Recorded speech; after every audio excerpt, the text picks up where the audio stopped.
0, 1, 2,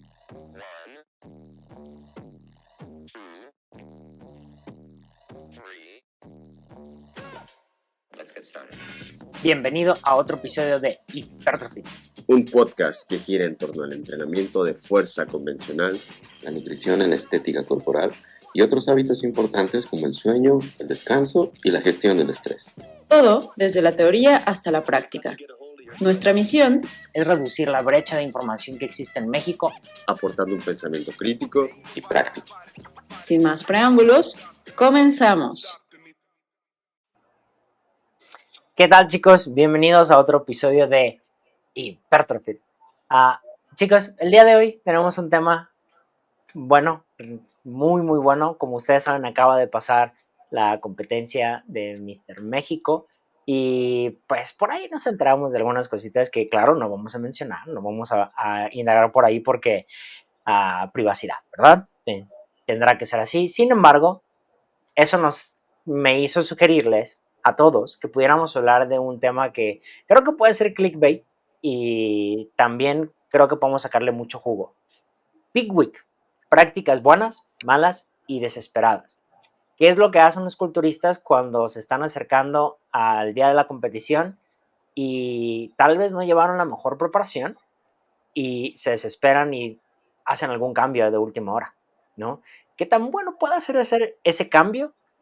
Puede ser perjudicial, puede ser favorable, lo sabemos bien, no lo sabemos bien, también a veces tienes suerte y le atinaste, ¿no? Y a veces no. Y también cuando llevas una guía, haces todo aparentemente al pie de la letra y tal vez no te fue como esperabas. ¿Eso es malo? ¿Está mal tener un camino, una toma de decisiones, un plan A, B, por si no salen las cosas como tú esperabas, poder tomar decisiones de última hora? Y si no funcionó, pues bueno, hice lo mejor que pude. Para la próxima, ya sé que no debería hacer esto, o qué salió mal, qué es lo que no esperaba, ¿no? Entonces, todo esto es lo que vamos a indagar el día de hoy. Quédense, porque va a estar muy interesante. Y bueno, yo la verdad es que no soy el más indicado para hablar de Peak Week. Alguien por aquí está casi listo para ir a competir, así que les cedo el micrófono, por favor, con todo el gusto del mundo. Dani, acompáñanos. Pensé que ibas a decir Lau Sergio, que también anda en D. A los Smart Games vamos a ir nosotros. O sea, vamos a ir, pero con la cartulina, ¿no? Creo que Ándale. Va a ser el momento en el que nos vamos a conocer en persona, ¿eh? Spoiler. Bueno, yo ya los conozco, salvo a Sergio. Pero yo en persona no conozco ni a Sergio ni a Lau. Eso sí. Creo que este tema en particular necesita un poquito de contexto, sobre todo para los que no sean nacidos al culturismo, y es la famosa puesta a punto, que se suele pensar que es como hacer magia o hacer locuras, como, no sé, deshidratarse, y seguramente las cosas más raras que hayan escuchado del bodybuilding, pues vienen de eso, de la puesta a punto. Que se deshidratan, que toman vino, que mastican chicle, que hacen cargas con hamburguesas, ¿qué más? Que se meten al sauna, cantidad de cosas. Y hay algunas prácticas que tienen sentido a nivel fisiológico y hay otras que no tanto. Hay algunas que sí pueden mejorar y ya afortunadamente en 2024 sí tenemos ya estudios en particular de este tema, cosa que pues no era anteriormente. Pero hay otras que pueden rayar en primera en lo riesgoso y algunas incluso en lo letal. Y es justamente a lo que se refería Juan al inicio, de cosas que suceden, por ejemplo, en el último Mr. México, que también un disclaimer aquí, para nada se trata de decir no saben, tienen prácticas muy tontas, no, es simplemente un tema importante porque hay algunas prácticas que sí ponen legítimamente en riesgo la salud de los atletas y más aún la vida de los atletas. Y para darnos una idea de más o menos cómo está la cosa, vale. En el culturismo, lo que se busca allá arriba de un escenario es una combinación de factores y son dependientes de la categoría. Algunas categorías buscan más muscularidad, algunas buscan más definición, algunas no tanta, algunas buscan más presencia, pero bueno, lo que tienen en común es que cuando te subas lo más definido posible, es decir, con la menor cantidad de grasa corporal posible, pero sí varía, no es lo mismo la definición que buscar un Classic Physique que una categoría de fisicoculturismo. Tampoco sería lo mismo que se busca de muscularidad, por ejemplo, en una chica bikini que en una chica wellness o en una women's physique. Cambia mucho parámetros, pero últimamente tienen eso en común. Buscamos vernos muy definidos, algunos más que otros. Para lograr eso, necesitamos un déficit prolongado. ¿Qué tan prolongado? Depende del punto de partida, pero eso es una no negociable. Necesitas hacer dieta, necesitas perder grasa. ¿Cuánta? Más de lo que estás cómodo perdiendo y más de lo que realmente es necesario para que tengas un cuerpo playero, para que te tomes fotos. Ahí es en donde tu percepción de la realidad cambia muchísimo, ya cuando estás adentro del mundo del culturismo. Sobre todo dependiendo en qué federaciones o qué personas conoces. Por ejemplo, pienso que para ustedes tres, hablar de un DIRC, hablar de glúteos con definición es normal, ya lo han visto, pero para otros no, para otros puede ser algo sumamente raro. Y eso, no sé hasta en su perspectiva hasta qué punto les haya alterado la realidad, pero a veces comparamos y es fácil hablar, ¿no? Es como que, mira, vi este competidor y no trae los glúteos rayados, le hizo falta. Híjole, no sabes el contexto de esta persona. También el componente de que algunas personas tienen body fat set points, que es algo de lo que habla mucho Helms, diferentes. Es decir, hay muchas cosas que entran en juego. Pero eso creo es importante que lo conozcamos para entender qué es una peak week, qué es lo que se busca y por qué algunas personas, como dice el título, tienen buenas prácticas, malas y otras desesperadas. Idealmente, ya para tu competencia, pues te tendrías que ver con la mayor definición posible. Si no, ahí es en donde pueden entrar algunas prácticas, específicamente manejar diuréticos, manejar deshidratación, etcétera, porque ahí otra variable, perdón, que entra en juego y que es curioso mencionarla, es el lenguaje, específicamente la terminología. Algunas personas dicen se ve muy seco o llegó muy seco. Literalmente tú entenderías, pues, está deshidratado, ¿no? Pero no, por seco se refiere a que la piel es muy delgadita y eso a razón de qué? Pues de que tiene un porcentaje de grasa sumamente bajo, ¿no? Que esté deshidratado. Otra terminología que puede parecer rara es se ve lleno, fullness. Eso se refiere particularmente al glucógeno muscular, que digo, también es complejo porque el glucógeno se divide en tres subfracciones, intra, miofibrilar y subsarcolemal. ¿A cuál nos referimos exactamente? Pues vete a saber, ¿no? Porque no lo podemos medir directamente con ojo, o con básculas o con perímetros. Y otro término es el flat, se ve muy flat. Y eso usualmente se refiere a esta última, al glucógeno, pero a la baja, cuando como que te ves más pequeño. Entonces es difícil para el ojo que no tiene experiencia saber qué rayos está pasando y muchas veces se confunde el tener todavía grasa corporal para ese contexto, para el culturismo, no porque estés gordo o gorda, por decirlo en términos así, con lo que es necesario para una competencia. Y es ahí donde entra la deshidratación. Creo que es así como que un panorama general, pero ahondando un poquito más, vale. Ya que el objetivo es ese, ¿qué se llega a emplear? Las estrategias más populares son la depresión y la carga de carbohidratos, depresión siendo una palabra que no a todo el mundo le gusta, no sé exactamente por qué, quizás por tema de traducción, pero bueno, es básicamente vaciar tus depósitos para después llenarlos de glucógeno, carbohidratos, y esa es de las que más estudios tienen. Otra es deshidratarte. ¿Para qué? Pues con la finalidad muy particular y muy específica de todo el componente de agua. Se me fue el término. Extracelular. Subcutáneo. Sí, intracelular, que estés lleno, y a la vez extracelular, que estés seco, cosa que, ¿cómo pudiéramos hacer eso si es que acaso? Ahí es en donde ya se empieza a complicar la cosa. Y estrategias para lograr eso, hay varias. Puede ser consumir diuréticos en federaciones no testeadas, puede ser deshidratarte, literalmente consumir cero. Hay reportes de caso de culturistas que consumen 20 mililitros antes, por ahí trabajo de Guillermo Escalante, o a la alta, a la inversa, es decir, consumir más líquidos para estar buscando mayor diuresis, orinar, todo eso, y buscar esa proporción entre lo extra y lo intra.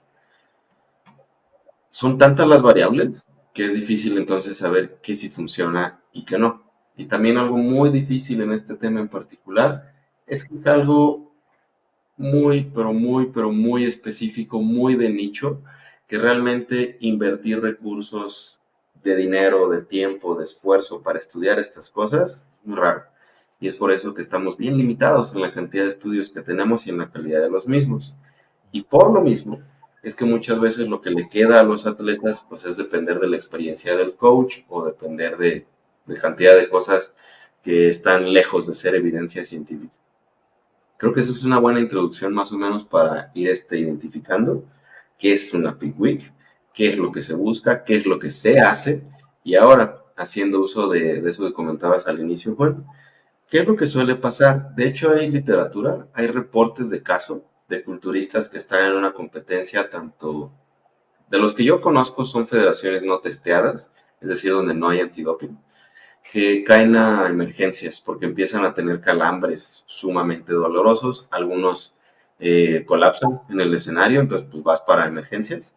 ¿Y qué pasó? ¿Por qué sucedió esto? Y usualmente muchos de ellos reportan haber estado consumiendo diuréticos, no recuerdo, furosemidas de los más usuales, y suelen, Hidrocloroticida, furosemida son los más comunes. en esos reportes, sí, no recuerdo si algún otro, pero esos son los más usuales. También porque suelen reportar consumir grandes cantidades de agua, alrededor de 15 litros, por ahí recuerdo alguno, el día o antes. Y también porque juegan con electrolitos, particularmente sodio, potasio. Algunos consumiendo suplementos con potasio y algunos dejando de consumir sodio o minimizando. Entonces, ¿qué es lo que pasa? Pues bueno, empieza a haber afecciones cardíacas que son detectadas con electrocardiogramas. También la espironolactona la usan por eso. Ándale, esa exactamente, se me olvidaba la espironolactona. Ujú. Y por eso es que caen emergencias. Algunos los estabilizan y algunos no sabemos de ellos porque puede que fallezcan, si ha habido casos. Y ahí, para finalizar como que esa intervención y ya poner las cartas sobre la mesa, quería mencionarlo y hasta lo puse en las notas, el sesgo del superviviente, que es un término en estadística que se empleó a raíz de la Segunda Guerra Mundial, en donde los aviones de los aliados, estamos hablando de Estados Unidos, de Reino Unido, etcétera, lo que se hacía era una vez que regresaban del combate aéreo, revisar en dónde estaban los impactos de bala para reforzar esas áreas, ¿no? Las alas o en donde estuvieran. Y pues tiene sentido, ¿no? Reforzar todo aquello en donde tuviera mayor daño la aeronave, ¿no? Perfecto. Pero fue un estadista, les debo el nombre, que pensó al revés y dijo, creo que aquí nos estamos equivocando, porque más bien deberíamos de observar a los aviones que no llegan. ¿Por qué no llegan?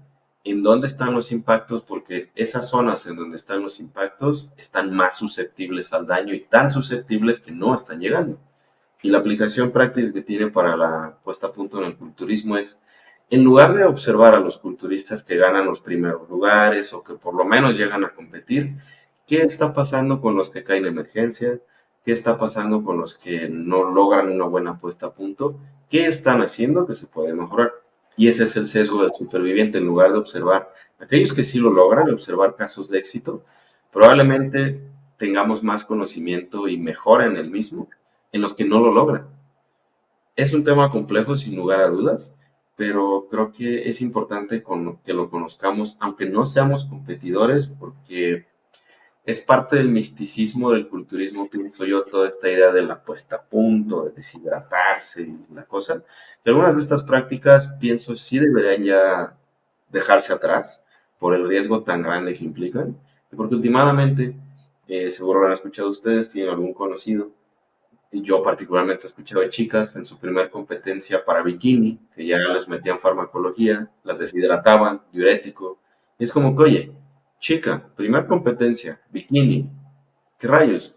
Nada de eso tiene sentido. Y el problema de eso es que estas chicas terminan con una tan pésima experiencia que adiós entrenamiento, adiós todo, esto es una basura, esto no es para mí, cuando pues no debería ser el caso, ¿no? Entonces creo que sí es algo que da para mucha discusión y desde luego sí podemos mencionar algunos de los artículos que sí tenemos, tanto RCTs como estudios de caso, pero bueno, creo que con eso podemos ya darnos una mejor idea.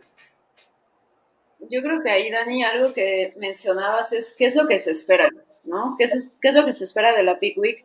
Y desde ahí podemos encontrar algunas cosas que no están bien, porque mucha gente piensa que es justo en esa última semana cuando la magia va a suceder y se va a destapar su mejor físico, cuando en realidad la Peak Week, y esto pues no es tampoco algo que esté en evidencia ni nada, pero yo he escuchado en podcast a Alberto Núñez, Eric Helms, mencionar que pueden hacer una diferencia visual de un 3-5%, ¿no? O sea, es una cosa mínima. Y ahora, ¿en quiénes se va a notar esa diferencia en una mejor apariencia?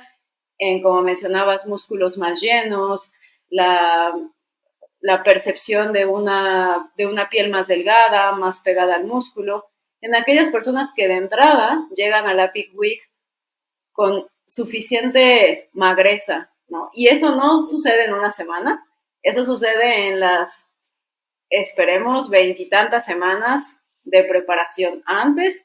Y si nos vamos todavía más atrás, eso comienza desde la off-season, porque también es el caso de mucha gente que en off-season sube un montón de peso, ¿no? Y luego se avienta de una preparación que puede ser 20 semanas, que suena decente, pero 20 semanas en las que tienen que perder 25 kilos, ¿no? O tienen que exceder esta tasa de pérdida recomendada, que es alrededor de, pues, más o menos medio kilo, o sea, una libra, o alrededor del 0.5 al 1% del peso corporal. Entonces, desde ahí ya se están planteando en muchas ocasiones mal las cosas, desde la temporada, o más bien desde la pretemporada, luego las expectativas, y esta parte de buscar un físico solamente por buscarlo cuando no necesariamente es el que cumple con los criterios de la categoría y que no necesariamente además cumple con qué se espera de un competidor novato o qué se espera de un competidor que tal vez ya se ha subido otras veces, pero sigue siendo amateur. ¿Cuál es la edad que tiene? Porque como en todo en la vida, pues nos vamos exponiendo a estresores mayores y eso nos permite, pues al final, tener mejores resultados. Pero si en tu primera experiencia te tratan como si te fueras a subir al escenario del Mister Olimpia y no tienes ni la madurez mental ni las herramientas a nivel psicológico y tu entrenador o entrenadora se está basando pues en esto, en místicas, ¿no? Pues desde ahí ya todo empieza mal.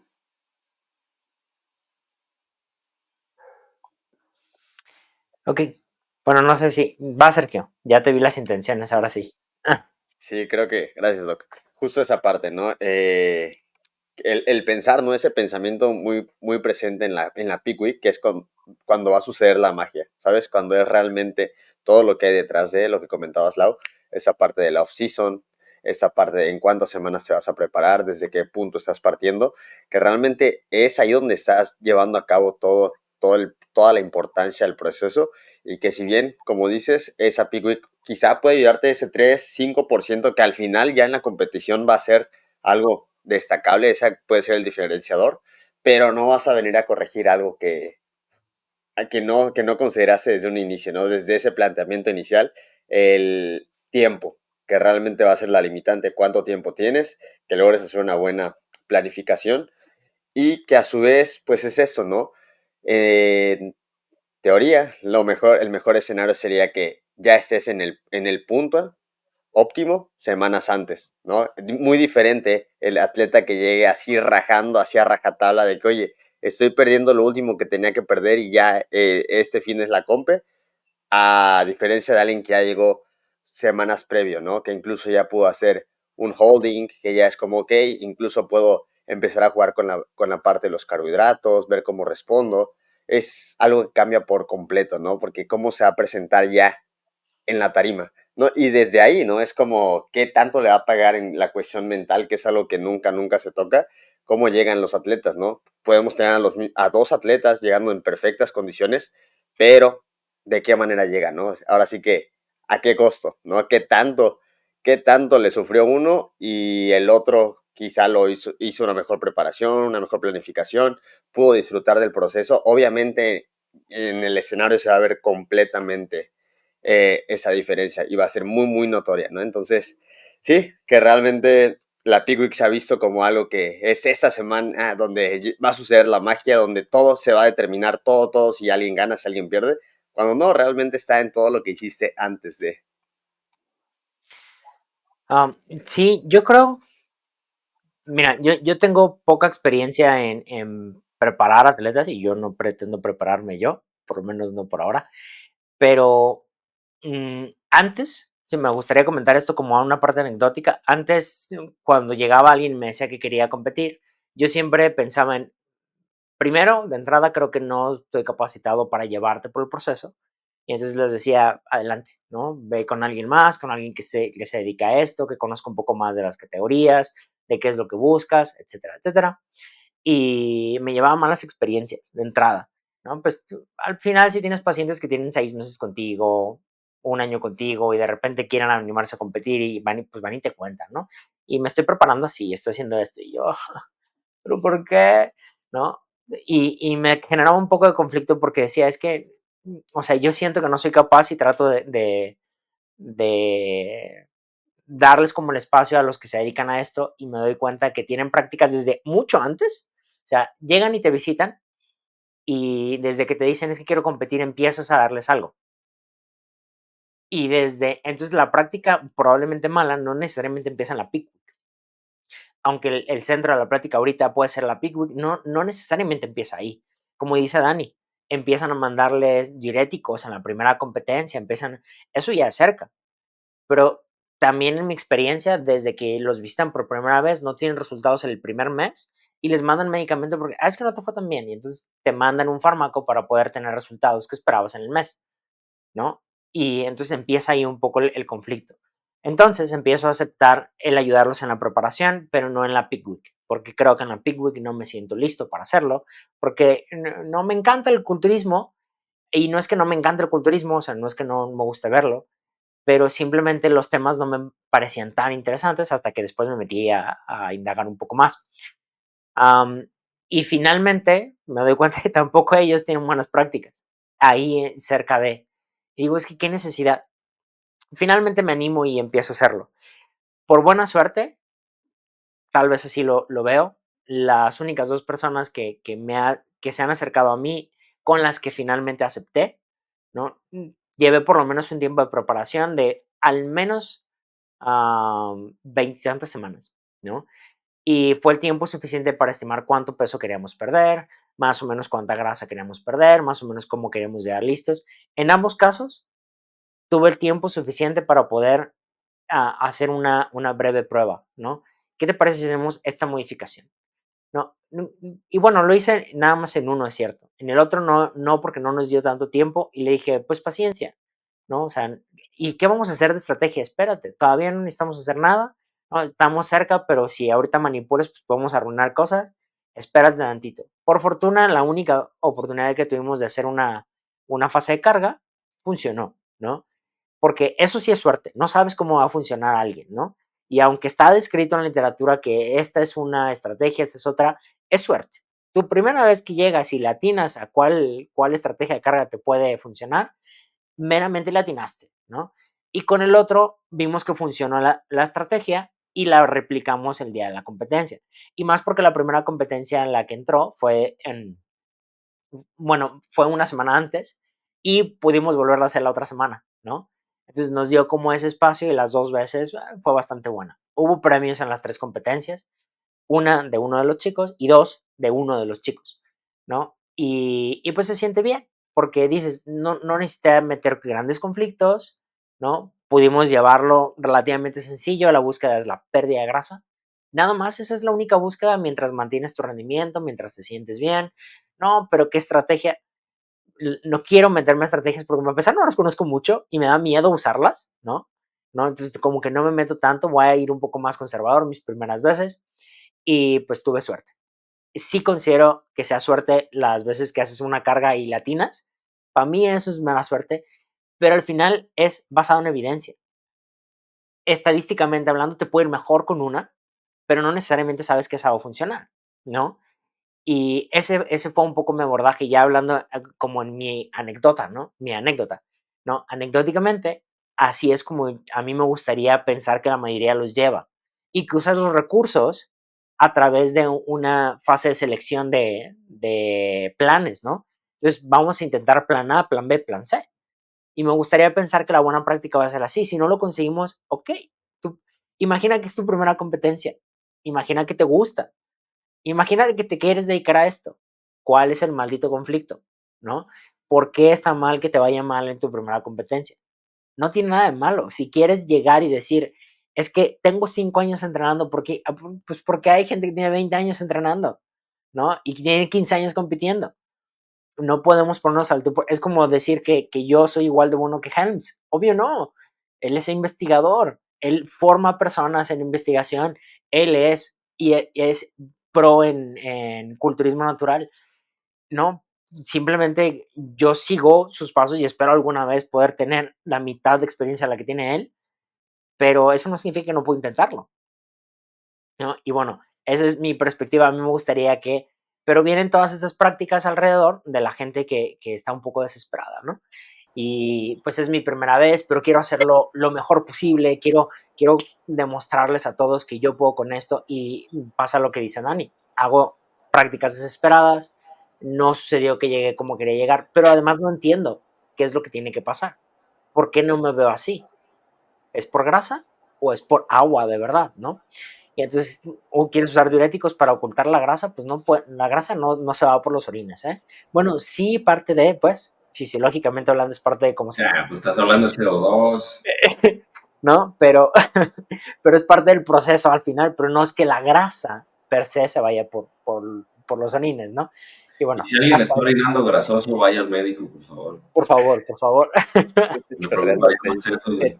Sería muy peligroso que eso esté pasando. No, Pero imagínate. bueno, Algo que creo muy importante considerar aquí es que sí se dice fácil y sí es así de simple, pérdida de grasa, lo suficiente para llegar a esa condición, pero hay una brecha brutal entre decirlo y ya sé. vivirlo, ya sea como atleta, y por atleta me refiero a que compitas o no, pero tienes ese objetivo, ¿no? O como coach, porque tienes que empujar a niveles que todas, como coach, toda tu experiencia te diría no, porque ya estás rayando en LA, ¿cómo se traduce? ¿Cómo se traduce? Baja disponibilidad energética, y eso a su vez te puede conducir a RDS, deficiencia energética relativa en el deporte. Es un gran no, pero tienes que, porque oye, si no has definido lo suficiente y tienes cierto aporte, pues lo siento, no hay de otra. El déficit sigue operando, esa variable siempre es la variable clave, pero sí te lleva a lugares raros, incómodos, que no te sientes realmente como que lo estás haciendo bien, disminuyendo las calorías. Porque aparte de todo esto, es una variable en movimiento. El gasto energético no es una variable que ya calculaste con Mifflin, con Tinsley, con lo que quieras, y ya se quedó, ¿no? No, se está moviendo, se adapta. Y no sabes qué tanto se adapta porque, pues, no sé ustedes, pero yo no tengo calorimetría, no tengo agua doblemente etiquetada, no tengo cámara metabólica, no hay nada de eso, ¿sabes? Es como que, y es ahí donde el expertise del coach, por ejemplo, gente como Alberto, gente que en México como Fere Kiwa, es en donde sale a relucir. Y es en donde ellos no pudieran decirte, sí, me baso en este paper, porque no existe tal cosa. Existen algunos papers, pero están limitados a lo que les sigue. Y es ahí también donde algunos coaches, basados en su experiencia, pueden tener ciertas prácticas, pero no porque sean correctas, sino porque ha sido su experiencia y resultó que X personas les fue bien, pero eso no significa que sean recomendaciones que podamos hacer a todas las personas. Entonces, como se pueden imaginar, se vuelve muy difícil saber que sí, que no, a qué le muevo, a qué no, y es, creo, la respuesta natural de todos nosotros decir, esto da miedo, no quiero dañar a esta persona, no quiero que se me muera, mejor no. Se entiende, pero por otro lado parece haber otros individuos que no tienen ningún problema con eso, incluso si les caen emergencias, pues no pasa nada, no estaba hecho para este deporte, no tenía disciplina, X. Digo, no estoy pintando como un hombre de paja, obviamente, pero luego en estas cosas se entera uno de cada situación y demás, que pues sí, la verdad es un poquito preocupante. Y tú pensarás que te enteras ahí, en culturismo, pero eso pasa en todos los deportes, ¿no? ¿Cuántas veces no han, es que es mi mejor jugador y le doy la rodilla, infiltran, ¿no? ¿No? Meten anestesia, ¿no? Entonces, en todos los deportes pasa es que tengo fracturado esto, pero puedes caminar, ¿no? Y te necesito. No, no es el único deporte, o sea, sí me gustaría dejar como claro que no, la competición, el estrés o la presión de la competición en el entrenador no suele ser exclusiva del culturista que hace estas malas prácticas que pueden amenazar la salud, ¿no? Eso pasa en muchos deportes, ¿no? Sí me gustaría dejarlo así como claro, porque luego aquí viene el culturismo es el malo, ¿no? Yo creo que hay malas prácticas en todos los deportes, ¿no? Y hay malos entrenadores en todos los deportes. Y hay entrenadores que no se preocupan por sus sujetos en todos los deportes, ¿no? Así como hay gente que sí, ¿no? Entonces, bueno, ya dicho ese paréntesis, yo se me olvidó qué iba a decir antes de decir esto de que existen en todos lados. Ahorita me acuerdo y les digo, ¿no? Creo que lo podemos ir moviendo hacia estrategias puntuales, igual con la experiencia de Lau, con la experiencia de Sergio y lo que tú hayas hecho en ese contexto, Doc, para como que pintar el panorama de, ok, pues así está la cosa, es difícil este tema en particular, y sí estoy de acuerdo, no es exclusivo del culturismo, sí hay muchas prácticas en el deporte en los más altos niveles que tú dices, ¿cómo?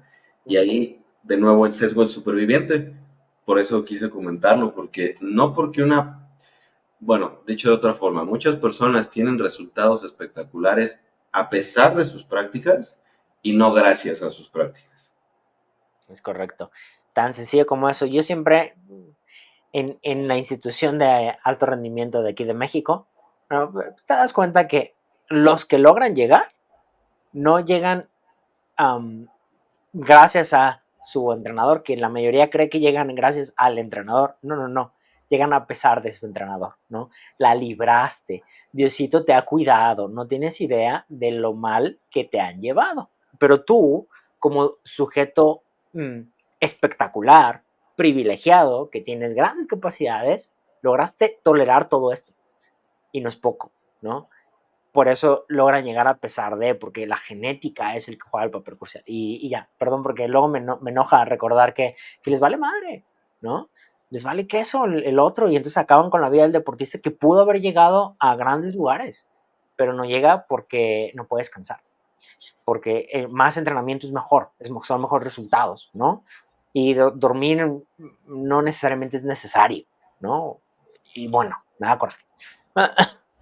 No, y es que al final es algo bien importante esa parte porque, como mencionabas, ¿no? De repente son muy evidentes las red flags, que es como el atleta dice, oye, creo que esto no va bien, creo que eso no me debería estar sintiendo de esa manera, creo que eso ya no es normal, pero a pesar de eso, sienten mucho la presión, ¿sabes?, del entrenador e incluso del entorno, que si por lo general los entrenadores es como, tengo mi equipo de atletas, y no, si ese no está aguantando, es que él no sirve, él no está hecho para esto. Y es eso, ¿sabes? La persona, el atleta, a pesar de que sabe que no es, como que algo no va bien, sigue aferrado ahí por esa presión que ejerce, ¿no? Claro. Y al final se lleva entre las patas ahora sí que la salud del atleta, ¿no? Y es algo que sí es muy preocupante. Y ahorita ya mencionando esa parte que tocas, Dani, al respecto a esos pautas puntuales, ¿no? De cómo se podría hacer. Digo, creo que en primera eso que decía Juan, esa parte de tener experiencia con el atleta, ¿no? Que realmente conozca a tu atleta, que lleves trabajando con él cierto tiempo, expectativas realistas también, ¿no? Si es tu primera competencia, que tengas eso en mente, que es la primera competencia, ¿no? Que es la primera competencia y es como en esas etapas de pérdida de grasa, de aumento de masa muscular, de mantenimiento, que al final lo que quieres es irlas pasando una y otra vez con la finalidad de cada vez hacerlo de mejor manera, ¿no? Es como, oye, es tu primera competencia. Si quieres realmente seguir mejorando, pues tienen que haber más competencias, ¿no? Pero cuando vas desde esa expectativa de que es mi competencia y la tengo que ganar y me merezco todo, pues yo creo que ya desde ahí va a ser algo complicado. Yo creo que hay una oportunidad buena para ir recabando datos y donde pues podemos probar algunas cosas con menor riesgo es justo durante la preparación, pero en momentos puntuales donde se empleen estrategias de dieta intermitente, ¿no? Como los refeeds, los diet breaks. Entonces, puedes irte dando cuenta de qué manera responde una persona a tener 2 días consecutivos con carbohidratos un poco más altos, ¿no? O sea, qué tanto, porque eso también es sumamente variable. Hay gente que los puede tolerar mejor y que la mayor parte de esos carbohidratos, como dices, Dani, no hay manera de medirlo, no tenemos aquí pues las herramientas para poder medirlo, pero al menos visualmente, o sea, podemos darnos cuenta, bueno, los músculos sí se van viendo como más llenos, se va viendo más separación, ¿no? O tal vez me pasé y unos días antes o un día antes, pues es cuando la persona se veía mejor. Creo que esa práctica de los carbohidratos es la, o sea, no hay no hay manera de echarlo a perder en el sentido de algo que haga poner en riesgo la vida de la persona. En cambio, ya los temas de manipulación de electrolitos y del agua, ahí es donde por lo general vienen los problemas. Entonces puede ser una buena etapa para ir recabando datos. Y otra cosa que creo que también vale la pena mencionar es para quién sí una peak week, ¿no? Porque si es una persona que, como mencionaba antes, no está todavía en condición, pues para qué mejor esa última semana no la usas para intentar hacer magia, no la usas para continuar perdiendo grasa y seguramente el resultado va a ser mejor que si manipulas estas cosas y al final corres ese riesgo adicional.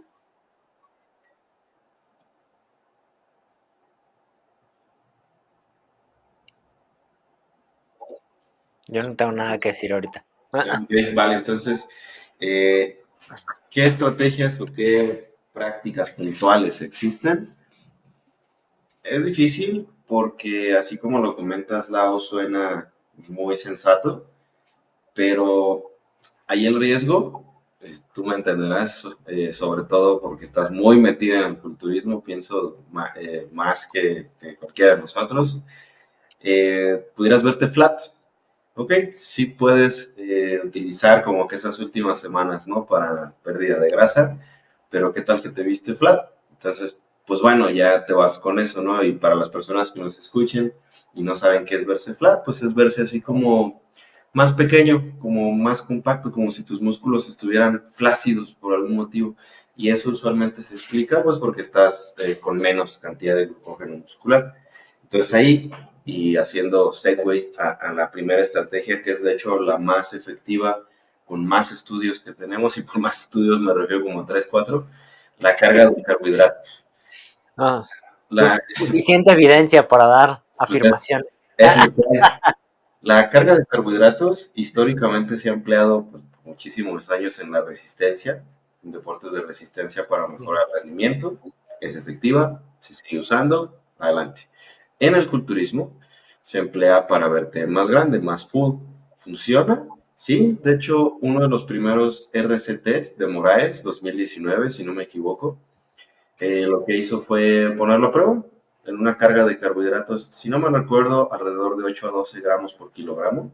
Se les dio a unos culturistas que estaban listos para competir, se les tomaron mediciones, grosor muscular y se les tomaron fotos, pero solo siluetas.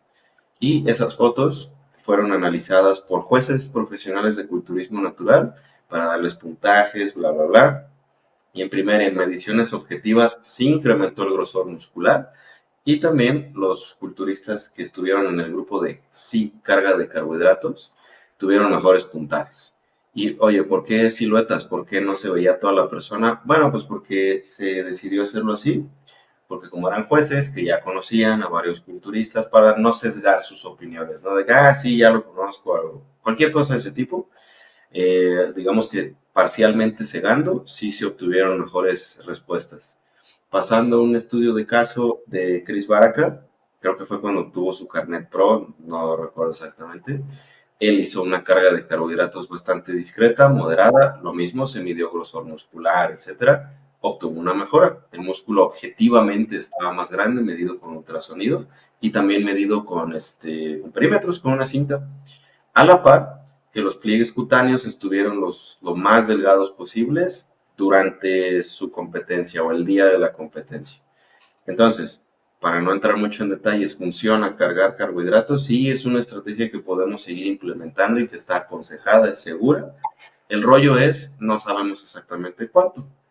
no sabría decirles cuántos gramos. Y es ahí donde la expertise del coach pues entra mucho en juego para saber si con los datos que se tienen de refits o de cosas previas, pues puede ser, ¿no? Pero es difícil. Ahora, la siguiente gran estrategia es deshidratarse o jugar con fluidos, con líquidos y con electrolitos. ¿Para qué? Para que tu piel se vea más delgada. Y esta es más compleja, porque lo que se busca son dos cosas. Se busca, como ya lo comentábamos, tener la menor cantidad de agua posible extracelular y tener la mayor cantidad de agua corporal intracelular, particularmente adentro del miocito. ¿Cómo se puede hacer? Híjole, se puede hacer dejando de consumir líquidos y atiborrándote de líquidos un día antes o una cosa así, o consumir líquidos al alta para estar orinando, excretando toda esa agua y buscar ese aspecto. Ya se ha probado, también se ha estudiado afortunadamente y resulta que manipular líquidos no tiene como resultado un cambio significativo entre los distintos compartimentos. Es decir, no porque le muevas a los líquidos, carbohidratos, electrolitos, puedes intencionalmente sesgar hacia dónde va esa agua. No parece ser el caso.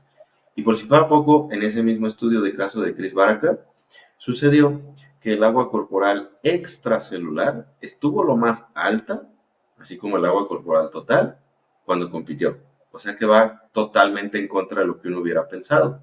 Por tanto, en culturistas naturales tiene sentido deshidratarse o jugar con esa variable, no mucho, porque es tan complejo que no vale la pena, a menos que tengas un tema con un pesaje, que tengas que dar con un peso y pues ni modo, es lo que es, puedes hacerlo de la forma más segura posible, jugar con la fibra y listo, pero no porque vaya a cambiar tu aspecto o porque lo vaya a hacer de forma significativa, sino pues porque ni modo, así es la vida, a veces pasa, te tocó que no diste con el peso, listo, pero no es algo que se pueda aconsejar. Y hablando de culturistas libres, complicadísimo decir si sí o si no, porque ahí estamos introduciendo la variable farmacológica. Hay algunos fármacos que sí pueden tener un impacto en la retención de líquidos. Yo no me aventuraría a dar recomendaciones, salvo lo que ya hemos mencionado. En general, no es una estrategia que actualmente podamos apoyar con la muy limitada evidencia.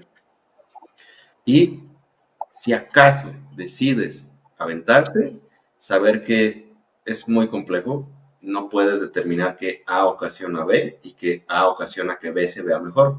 Dificilísimo, si no es que imposible. Entonces creo que con todo eso, mejor dejar eso en paz. Y ya lo que resta sería decir, pues, qué pasa con suplementos, qué pasa con entrenamiento, qué pasa con, por ejemplo, cardio. Pero An- eso se puede extender demasiado. Entonces creo que con estos dos, ya dejando se me fue el término. A reserva lo que tengan ustedes que comentar acerca de estas dos. Creo que con eso por ahora es suficiente para dar un panorama general. a mí me gustaría poner sobre la mesa el que yo no entiendo algunas estrategias, por ejemplo, la manipulación de líquidos. Habitualmente las cosas se hacen por otro deporte, ¿no? Entonces se estudió en otro lado.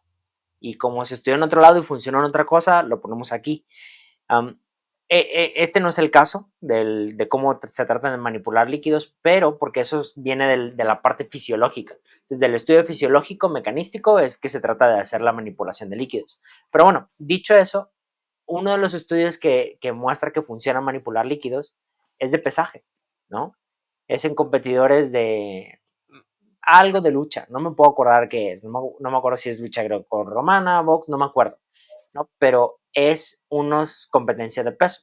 Y entonces se hace la manipulación de líquidos con la intención de que puedas perder peso suficiente, ¿no? Entonces primero te repletan y luego te bajan líquidos, ¿no? Si no mal recuerdo, no recuerdo bien la estrategia ahí. Y funciona. Y entonces eso tratar de, porque si hay como alguien que trató de transportar esto, mira, hicieron esto acá y cómo funcionará acá, ¿no? Pues no tan bien, ¿no? Ya, como dice Dani, no hay evidencia que apoye que te vas a ver mejor con eso. Además, la manipulación de líquidos es algo complejo porque es a través de electrolitos, ¿no? Entonces, tú estás jugando con líquidos, estás jugando con la concentración de electrolitos. Si tú quieres bajar la cantidad de líquido que hay a nivel extracelular y en consecuente la concentración de electrolitos también se ve afectada por algún motivo, porque sueles jugar con electrolitos, pues también puedes tener una hipercalemia o más bien hipernatremia o hiponatremia, que si baja muy rápido el sodio, también es un problema. Una caída rápida de sodio también puede generar la muerte, no nada más la retención de potasio, ¿no? Porque el potasio genera arritmias. El sodio también, pero más el potasio. Y el sodio genera mielinitis central-pontina, algo acá adentro, ¿no? En el cerebro que puede hacer que te mates, ¿no? Y entonces te mueres porque tu tallo, adiós, se fue, ¿no? Y pues bueno, ahí quedaste. Entonces es un poco arriesgado. Me parece que el costo-beneficio en tu salud es complicado de decir, sí, mejor quiero manipular líquidos, porque el costo puede ser muy caro, ¿no? Puedes sí terminar en sala de urgencias, puedes terminar teniendo que ser desfibrilado, ¿no?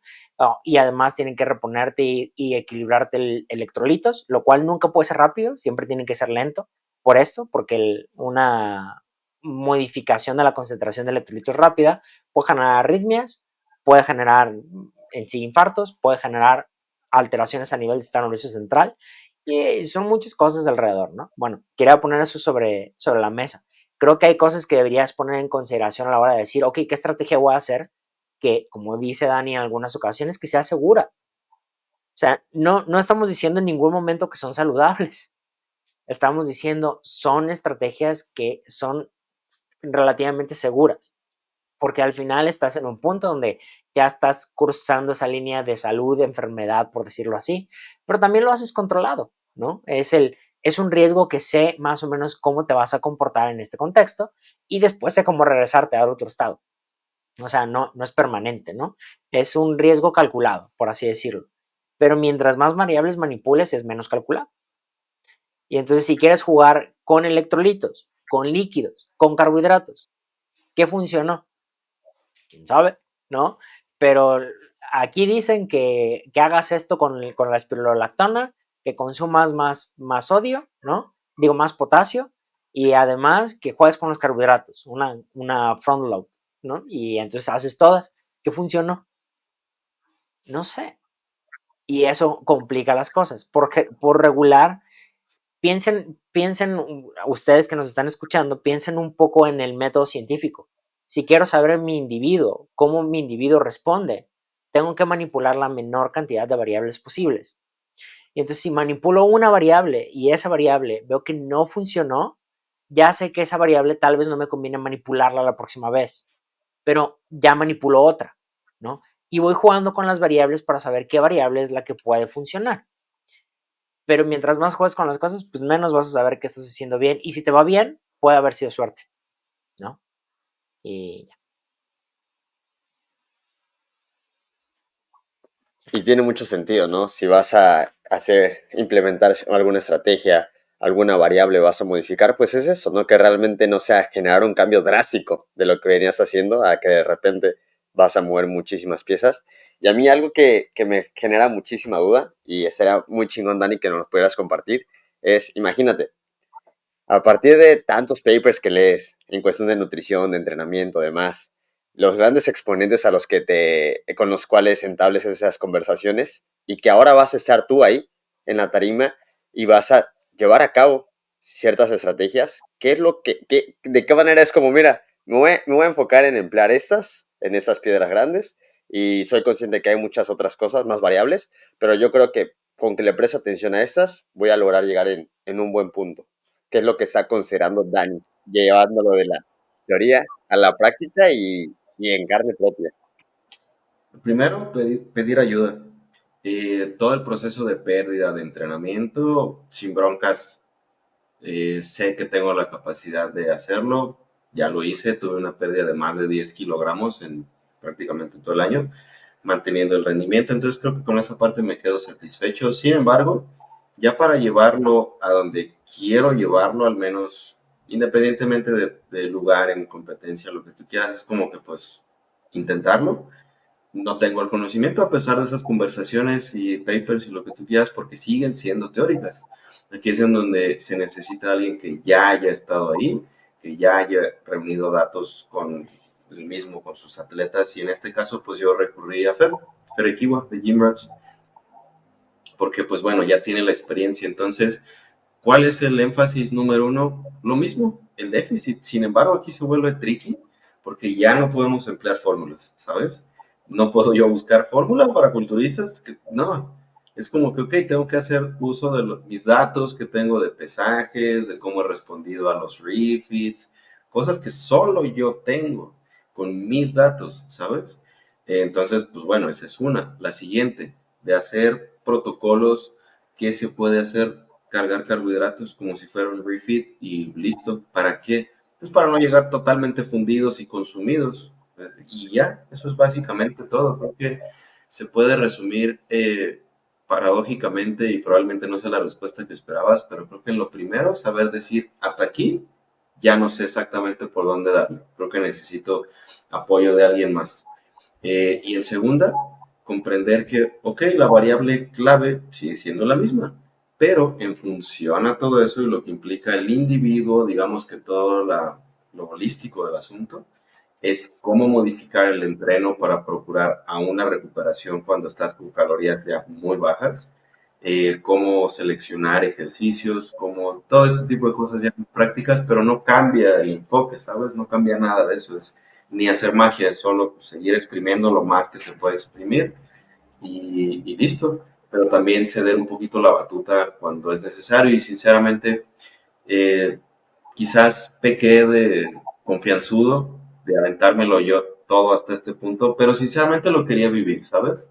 Como que yo mismo, conmigo mismo, aventurarme a esa pérdida y como que seguir y tomar yo las decisiones, porque es experiencia que ningún paper, ninguna conversación me va a dar, y creo que hasta ahorita lo obtuve, y es lo que le recomendaría a cualquier persona que tenga las bases para hacerlo. No a cualquier individuo así de tú, aviéntate, no. Por ejemplo, alguien que está buscando formarse y está en un curso, etcétera, y ya tiene todas esas certificaciones, bueno, también ya llevarlo a la práctica, porque sinceramente hay cosas que solo ahora que he vivido haría y no haría en, por ejemplo, la gestión de entrenamiento de un cliente de ciertas pautas, ciertos ejercicios, cosillas así, ¿sabes? Un ejemplo de esto es, no me iría con la heurística ya un poquito de anticuada del MBB al MRB y todo esto, ¿sabes? Porque no lo veo necesario, vaya. Y ya no, ay, no estuvieron por ahí en el 2018-19 cuando estaba todo eso, güey.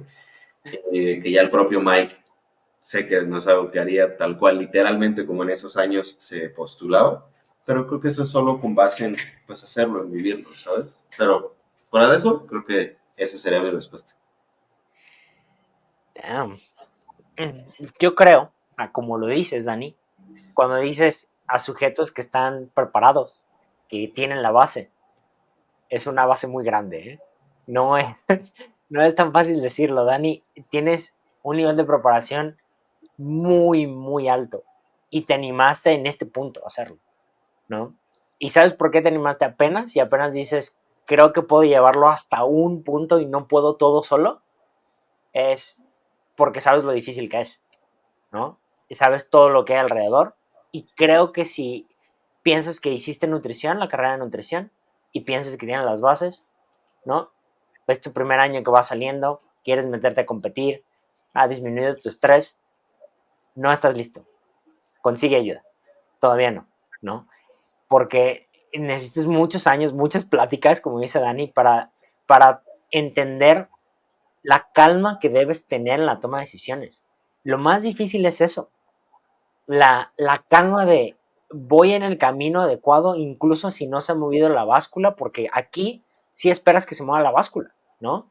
No se ha movido la báscula en los últimos 10 días. ¿Voy bien? Vas bien, ¿no? Pero es muy difícil tener esa paciencia, ¿no? Porque de repente ahí viene el pum, el bajón, ¿no?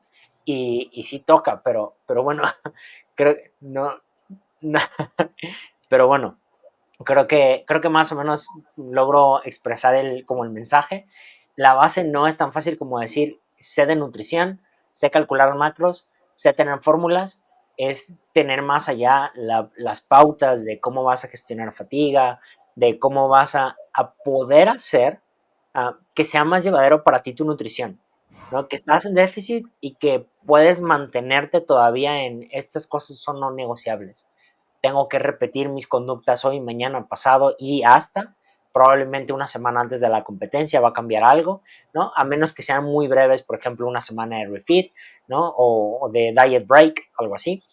Pero ya dicho eso, es muy difícil tener esa calma y esa paciencia de, pues tengo que esperarme a ver cómo sale. Yo creo que no, porque Dani lo hace escuchar fácil. Si tienes las bases, no, la base es muy grande, Dani, la base es muy grande. Güey, Dani está haciendo real su meme favorito de la curva de aprendizaje, güey. Sí, O sea, ya es sí, el monje, güey. sí, no, la curva es muy, muy, digo, la base es muy, muy, muy grande. No es como la pirámide de Helms, ¿no? Que ahí, no, la base es enorme, es enorme. Y es curioso cómo llegas a ese mismo punto de partida al decir, no sé, pero la forma en que lo abordas después es con calma. Creo que cuando comienzas el decir no sé, es ansioso, pero ya después de toda esa curva, cuando dices no sé, es calmado y buscas, y sobre todo sabes dónde buscar, o por lo menos qué es lo más cerca de lo más razonable en donde buscar, cuando los datos son muy, muy escasos. Exacto, ¿no? Exacto. La calma, al final no tener la parálisis por análisis, ¿no? Dejar de sufrir ese momento y decir, ya pasé por ahí, ya pasé por el decir, es que estoy haciendo la fórmula, ¿por qué carajo no baja de peso? Y eso va a Ya, ser, ya lo entiendes. ya por último nada más, eso va a hacer que el resultado final sea mucho mejor, porque probablemente, Dani, en el momento en el que te comunicaste con Fer, así como ahorita mencionábamos de las clases y las cosas que tenemos pendiente, también dijiste así, no sé, como de, bueno, ya eso puedo, puedo delegarlo y sé que va a resultar bien porque, de nuevo, o sea, es una persona que conoces, con la que has trabajado, que tienes confianza en él y ya nada más desde ahí va a ser un buen resultado, yo creo. Ya estaremos ahí para verlo. Sí, y también conocer el contexto, que pues es una primera competencia, que como tú comentabas, Lau, por ahí en mensajes conmigo, nos queda una vida por delante, ¿sabes? Pero siempre las pajas mentales, las ansiedades, creo que eso es lo que nos lleva a las malas y sobre todo desesperadas prácticas.